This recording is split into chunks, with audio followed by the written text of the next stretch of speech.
이탈리아 vs 스페인 유로 2024 강양 팀 전술 분석. 이번 대회 최고의 경기. 감히 이번 대회 최고의 경기라고 해도 과언이 아니지 않을까 생각이 됩니다. 두 팀 모두 최고 수준의 전략, 전술 에너지 레벨을 보여주었습니다. 사람들이 기대하는 부분들을 거의 완벽히 충족시키는 한판이었습니다. 우선 스페인은 4-3-3 형태로 경기에 나섰는데요. 상대의 강력한 압박에 절대 당하지 않겠다는 의지를 보여주는 4-3-3이었습니다. 스트라이커를 기용하지 않고 볼을 잘 다루는 미드필더 유형의 선수들로 꽉꽉 채웠습니다. 공을 가지고 있을 때에는 전진하는 과정에서 공을 절대 잃지 않겠다는 의지 그대로 기본 6명, 그 이상 7명, 여갈명까지도 빌드업에 참여하는 모습을 보였고, 공이 없을 시에는 이탈리아만큼 적극적 직접적으로 상대 최후방을 두들기는 전방 압박은 아니었지만 상대의 볼줄기가 되어주는 미드필더들과 풀백들에 대해서만큼은 확실하게 압박을 하며 높은 위치에서의 역습을 누렸습니다. 스페인의 선축으로 경기가 시작했기 때문에 스페인이 먼저 주도권을 가지고 경기를 풀어나갈 수 있었습니다. 킥오프부터 이탈리아 진영 깊숙이 킥을 밀어넣었고 이탈리아를 본인들 진영에 가둬놓는데 성공합니다. 전술은 성공적이었기 때문에 이탈리아는 많은 실수를 범하게 되고 스페인은 아주 결정적인 찬스를 만들어내는데 성공하지만 공격수의 실수로 마무리까지 연결되진 않았습니다. 이탈리아도 4-3-3 형태로 경기에 나섰지만 스페인의 그것과는 좀 달랐습니다. 맨투맨으로 상대 최후방부터 강력하게 공략하겠다는 목적으로 선수들을 전진 배치시킨 4-3-3이었습니다. 상대의 전진을 완전히 틀어막고 확실하게 역습을 가하겠다는 계획이었습니다.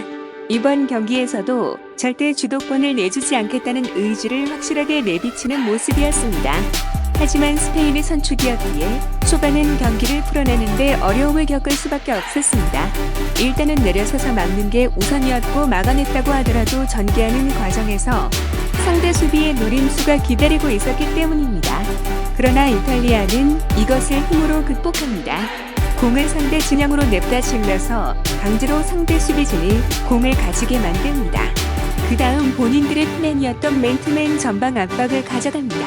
정말 엄청난 에너지 레벨을 보여주는 이탈리아였습니다.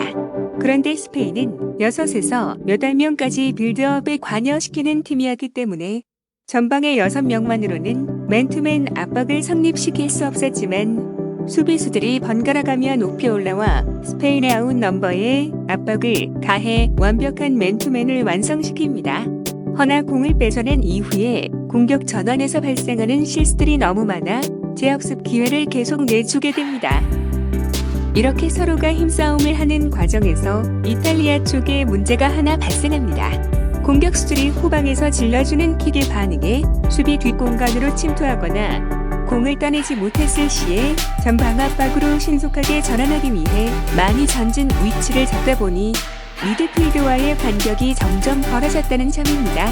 이탈리아는 선수 간 감격 문제를 해결하기 위해 후반전 변화를 주는데요. 공격수들에게 맞춰 수비 라인을 올리는 방법이 아니라 공격수들을 내려세우는 방법이었습니다.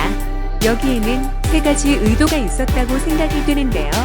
첫째는 전반전과 같은 레벨의 맨투맨 전방 압박을 어느 정도는 포기하게 되겠지만 공격 전개 시 좁혀진 선수들 간의 간격을 이용해 차분히 공을 전개시킬 수 있게 될 것이라는 점이고, 둘째는 스페인은 전문 공격수가 없는 상황이기에 늘어서서 지역 방어만 해도 어지간해서는 골을 먹지 않을 것이라는 생각이 있었을 거라는 점이고, 셋째는 이탈리아 축 센터백들이 나이가 너무 많은 보누치와 키엘린이었기 때문에 스페인의 젊은 공격진의 속도를 잡아먹히는 경우가 생길 수도 있을 거라 판단해 공격 라인에 맞춰 수비 라인을 올리는 선택은 할 수 없었을 거라는 점입니다. 스페인의 젊은 센터백들이 높은 수비 라인을 유지하면서도 오프사이드 트랙과 골키퍼의 커버로 이탈리아의 공격을 제어할 수 있었던 것과는 대조되는 부분이었습니다. 이탈리아의 이 선택은 여러 가지 이득도 가져왔지만 경기 막판 본인들의 득점 기대값을 낮추게 되며 동점골을 내주게 되는 빌미로 작용하게 됩니다. 우선은 이탈리아가 후반전 선제골을 넣습니다. 잔뜩 전진한 스페인의 공격이 돈나룸마에게 막힌 상황. 돈나룸마가 기습적으로 공을 굴려 3인 역습을 진행시킵니다. 임모빌레까지 연결된 공이 차단되는가 싶었지만 그 뒤에 있던 키에사가 흘러나온 공을 완벽하게 감아차 선제골을 넣습니다. 능동적인 득점 기대값이 떨어져 있는 상황에서는 상대의 실수를 캐치하는 능력이 아주 중요합니다. 쉽게 좋아지지 않는 기회를 골로 만들어낸 멋진 장면이었습니다. 이제 스페인은 급해졌고 모라타와 모레노를 투입시켜 어떻게든 동점골을 만들어내려 합니다. 이탈리아는 공격에 재능이 있는 선수들을 빼고 수비에 재능이 있는 선수들을 늘려 버티기에 들어갑니다. 스페인의 동점골 상황입니다. 말씀드린 것처럼 이탈리아는 강력한 맨투맨 수비를 포기하고 지역 방어를 하고 있는 상태였는데요. 스페인은 모라타와 모레노를 투입했음에도 불구하고 뚝심 있게 기존의 공격 전술을 유지하는 상태였습니다. 모라타를 포함한 8명의 선수들이 깊이 내려와 빌드업을 진행하는 상황.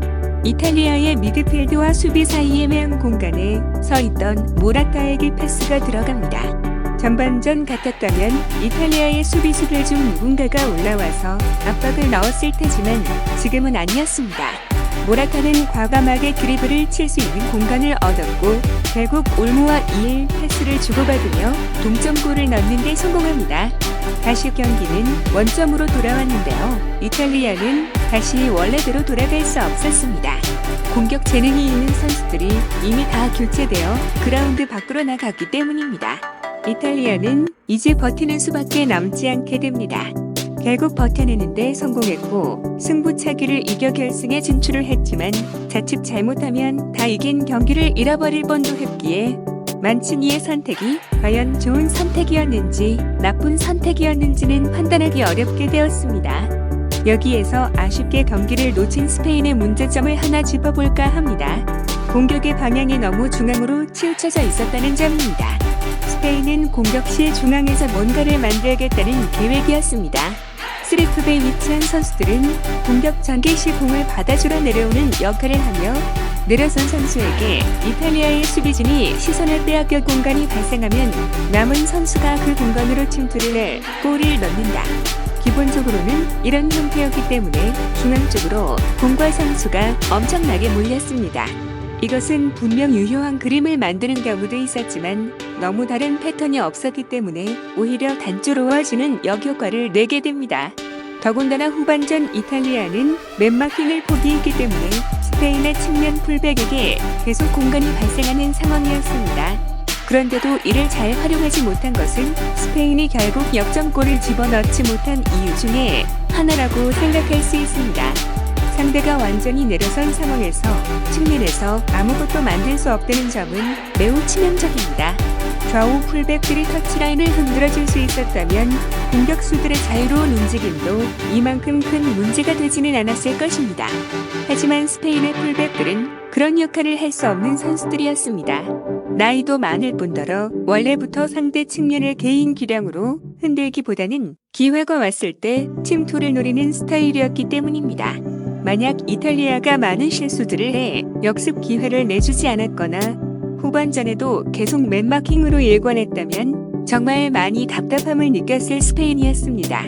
정말 치열한 경기였고 이번 대회 최고의 경기였다고 해도 과언이 아닐 것 같습니다. 결승전 상대가 누구일지는 아직 모르지만 또 하나의 최고의 경기가 펼쳐지길 기대합니다.